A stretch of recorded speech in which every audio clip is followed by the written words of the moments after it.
Qu'est-ce qu'une entente prohibée? 3 éléments constitutifs.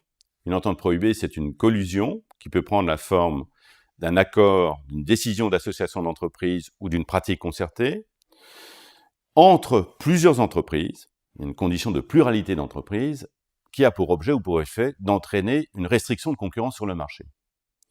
Alors, ce qui prête à discussion aujourd'hui, c'est cette notion de restriction de concurrence sur le marché, et en réalité, il y a 2 thèmes qui sont discutés en doctrine, en jurisprudence.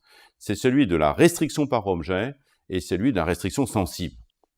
La restriction par objet, tout d'abord, qu'est-ce que c'est? C'est un peu l'équivalent européen de l'interdiction per se américaine.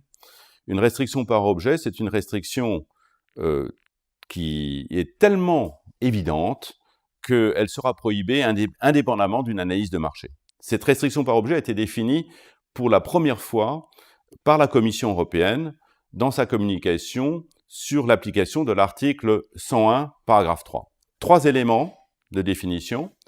1. Une restriction par objet est une restriction qui heurte directement la politique de concurrence de l'Union. 2. Une restriction par objet, c'est une restriction dont on présume la nocivité, une restriction qui est flagrante.